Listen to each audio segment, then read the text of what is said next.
I'm Brenda Martin with Inside Huntsville. Thanks for joining me today. As you are aware, the purpose of our show is to share with you, our viewing audience, an opportunity to learn more about the city services that are available to you. After all, you are the city's customer, and we certainly aim to please. Now, if you plan on a home inspection or home expansion, if you will, be it big or small, or building any type of new structure, you need to contact our inspection department.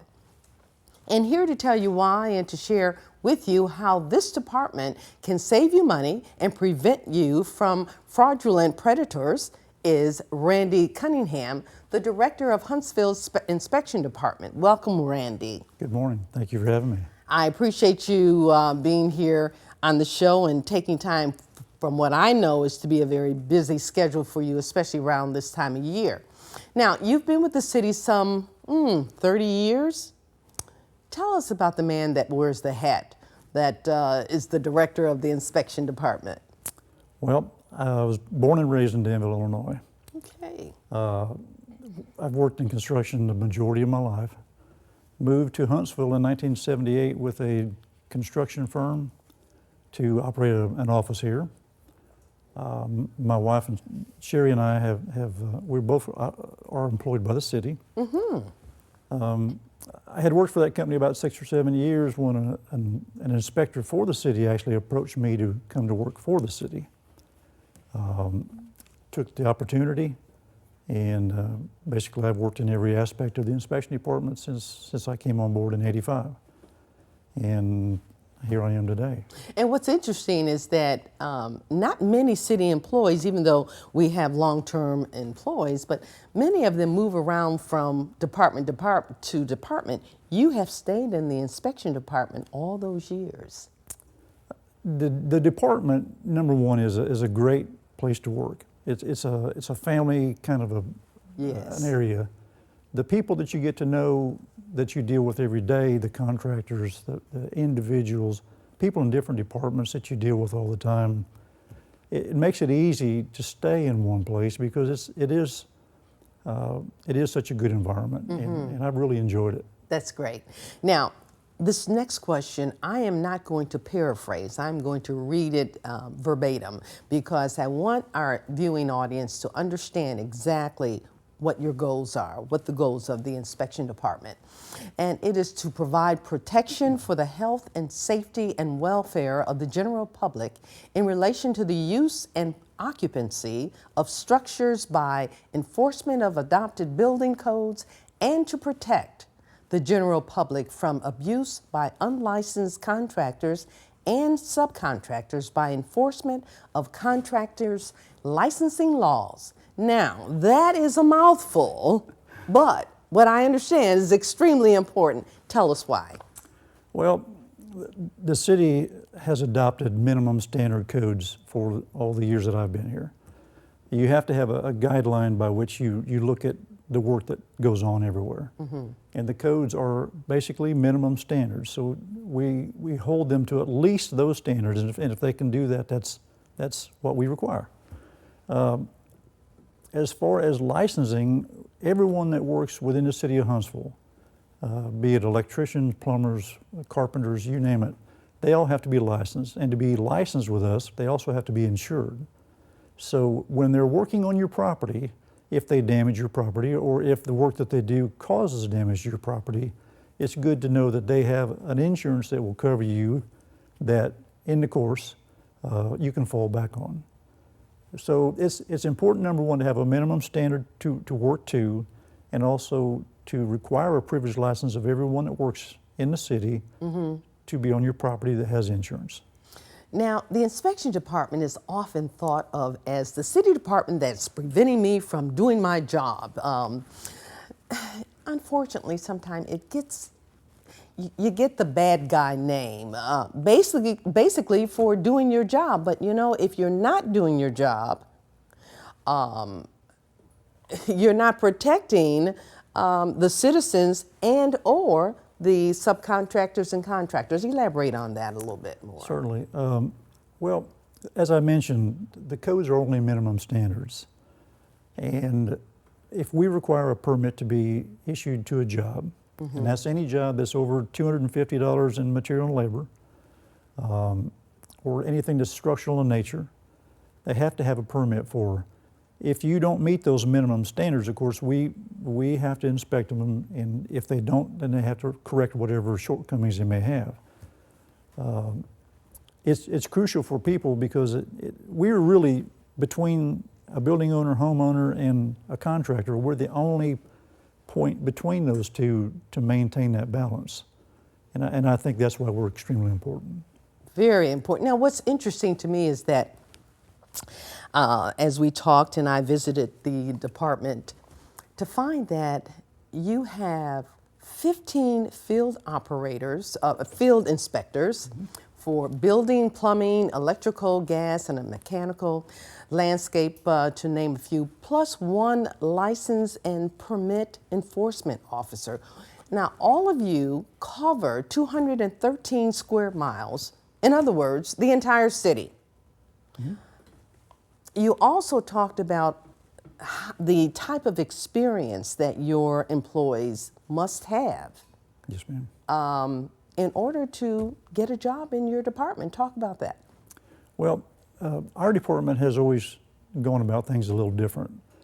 Usually when someone in our department, if we're looking for an individual to come in and take a position, we like to know, number one, what their background is. And having worked with them for several years, we know number one, what kind of individual they are, ethically and all. We also know what kind of work they do and what their capabilities are. We know what kind of personalities they have. So when we go to look for an employee, typically we go from outside only to fill our positions. We know then that they've got probably minimum 10 years in the field of experience in their particular trades, and they're well capable of handling the job without a lot of training and without a lot of prompting. Interesting. Okay, so unlike many of our other departments who kind of look from within, you go to the outside. You're kind of auditioning whether you know it or not, and when a position comes open that you see that you'd like to apply for, it gives us an opportunity to kind of know the individual prior to hiring them. Okay. We have some 20 plus departments, but the inspection department is one of the busiest that we have. You're issuing 1,400 permits per month. You're spending time with contractors as needed and taking some 6,000 telephone calls on a monthly basis. Let me say kudos to the young ladies at the front desk, first of all, because they're busy consistently. They are, they deserve it. And I have to say that the times that I've been up there and I've seen them over my 20 some odd years, they've always been very pleasant. Yes, and of course, they're having to deal with people from all walks of life and also with different, they come up with some different ideas. They do. Those ladies are frontline. They take all the heat from anybody that's upset. Yes. Construction folks can tend to be just a little crusty and set in their ways, so they do a good job of managing them and getting them the information they need or the help they need. And so yes, they deserve all the kudos they get. Very, very busy on that counter. Okay, now tell our viewers the hours of operation and where the inspection department is located, and because we also might want to share the telephone number as well. Okay.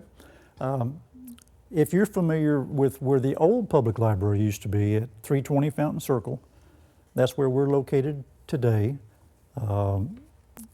Some people have probably been to traffic court when it was while they were building the new jail. That's right. And so, but that's where we're located, right on the corner of Fountain Circle and William Street. Our inspectors work staggered shift. Some come in at 7 and work till 4. Some come 7:30 to 4:30. But our front counter is open from 7:30 to 5 days a week. Okay. Now, let's talk a little bit more about the codes. The codes are the inspection department. What codes are the inspection department under currently? And explain, if you will, the function of the International Code Council. Well, currently we're under the 2003 International Codes Okay. and the 2002 National Electrical Code. The function of the codes is to set, there again, minimum standards, and it's more driven by insurance and product than it is anything else. As techniques come along that are better than what we have had in the past, they write those into the code. They use the codes to introduce new products, new materials, new ways of doing things, and it gives us a lot broader area to look at things from. Now, who can build a dwelling, Brandy, and explain, if you will, who is the Alabama Home Builders Licensure Board? Okay. Currently, anyone that owns their own property can build their own dwelling as long as it doesn't exceed 5,000 square feet. I say old general contractors that had a license number from like 18,908 and down can continue to build residential structures. When the Home Builders Licensing Board was created in 1993, that split those two segments and made, from that point on, if your number was higher than the number I said, then you would have to have a home builder's license to build a house for someone else to live in. You can build your own residence, there again, for your own use, as long as it doesn't exceed the limits. But otherwise, it would have to be constructed by a licensed individual. The license board, when it was created, it was, of course, it's like almost every state agency, it's a regulatory agency. What it tried to do is make sure that every part of the state, whether you live within a municipality that has adopted codes or not, that you were afforded the same protection for people that live in outlying areas. So it sought to bring a standard to how things are built, and it gave some protection, because if those people have to be licensed with the state, it also makes them be liable and responsible for what they do. And that was the main premise, was to make it to where everybody had the same protection. Brandy, how about those of us who perhaps want to put up an accessory structure on our property? What do we need to know? You know, I know I hear people oftentimes talk about, well, I put this small building, if you will, on my property, in the backyard, on my property, they often will say, and the city's come in and said, you've got to take it down. Typically, I would say in a case like that, there are some requirements. Most of those are actually zoning requirements. Setback issues, and of course, then you get into engineering departments issues. They may have an easement that you're putting that building on, and you can't encroach, of course, on an easement. So distances from other structures would be something you'd have to think about, as well as easements. And it really doesn't matter how big the building is. It could be 8 by 8, it could be 80 by 80. It still has the same requirements as lot coverage and all those types of things. Okay.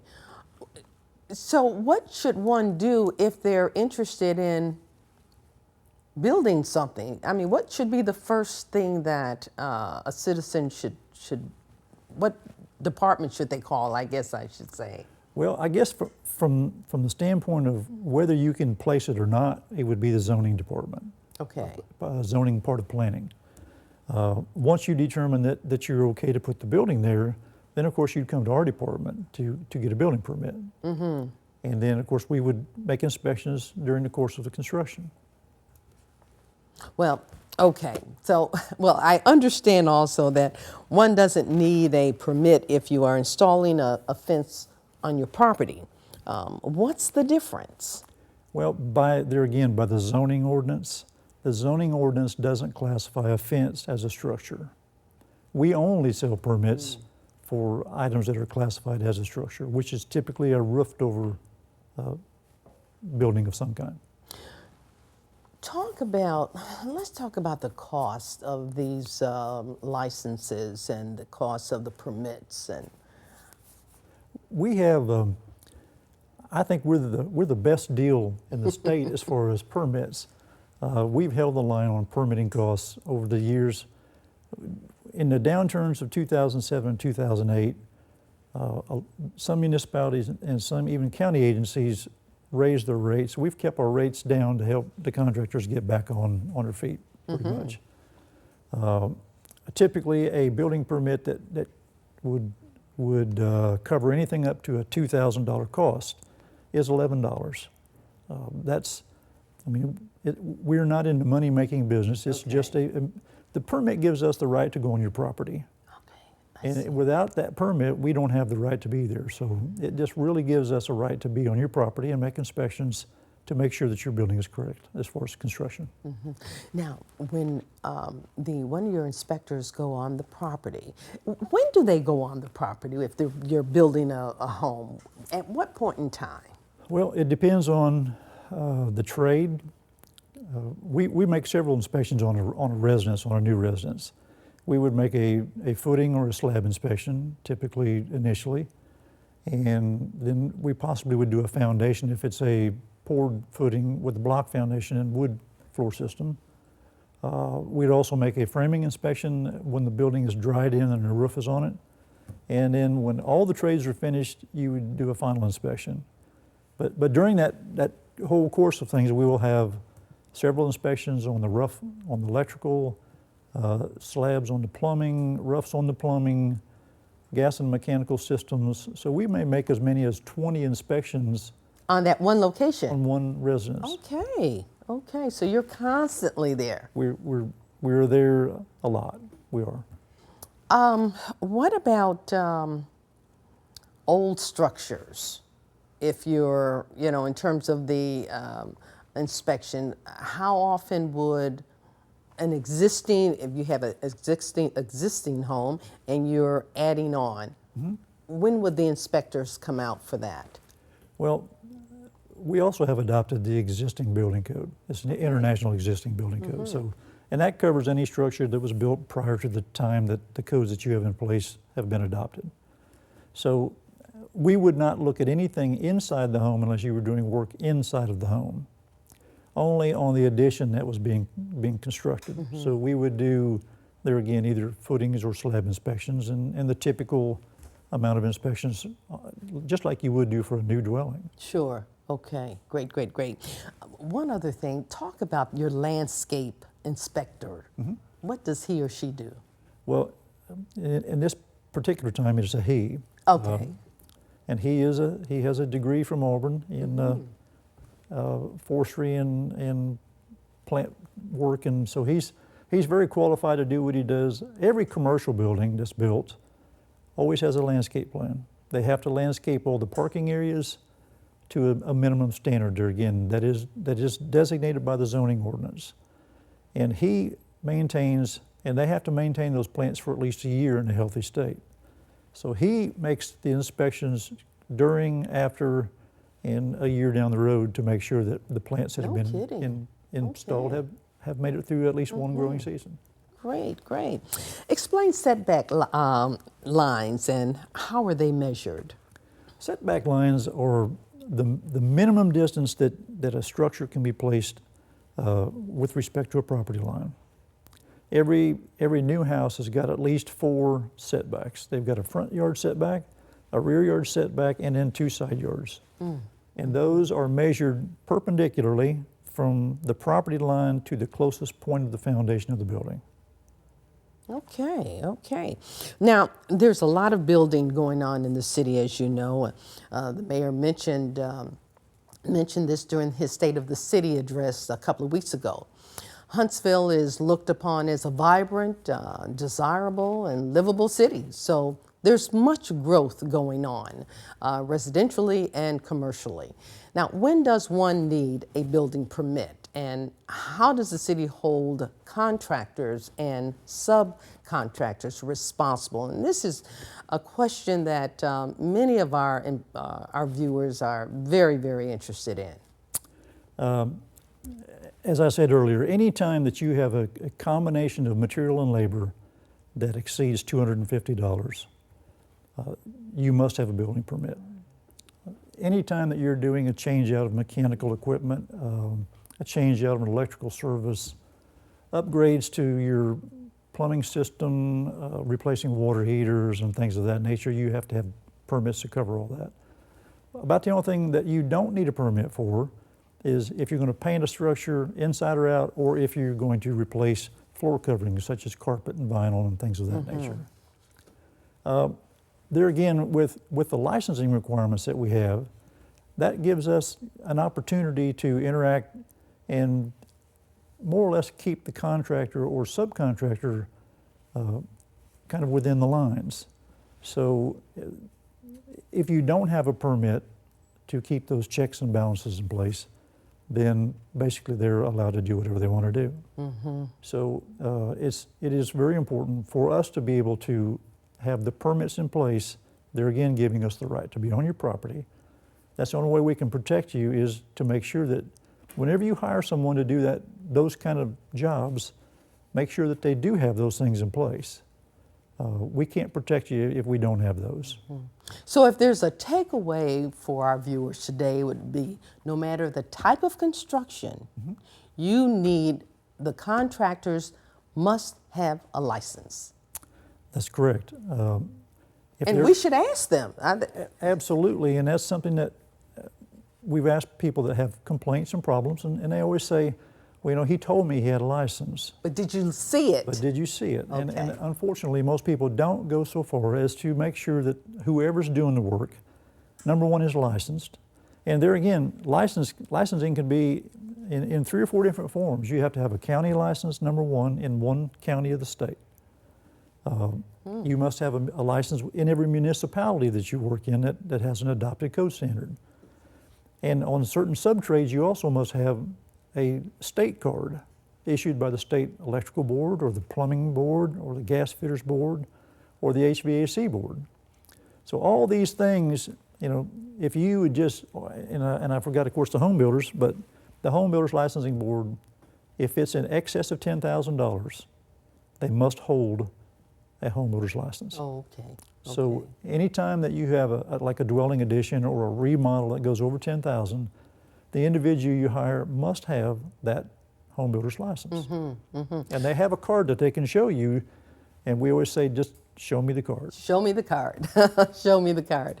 My producer is telling me I only have a few more minutes left, but I want to ask you if you would again give us your telephone number so that if our viewers have any questions.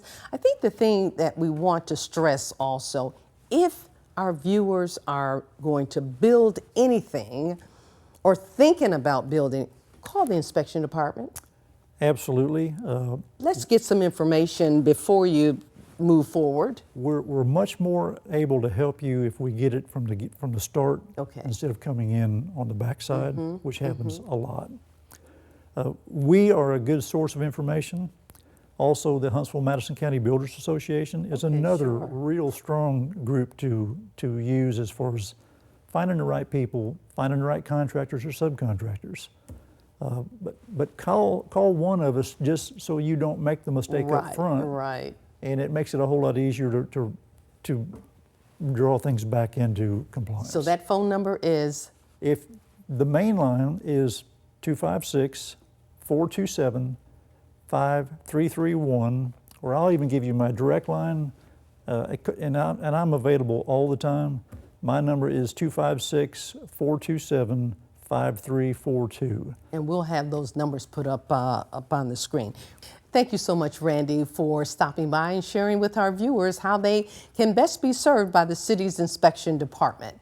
Allow me to also thank you for your strong leadership, and I appreciate your time. And I appreciate each of you for joining me today. I look forward to bringing you another look inside Huntsville. I'm Brenda Martin. Make today a great one.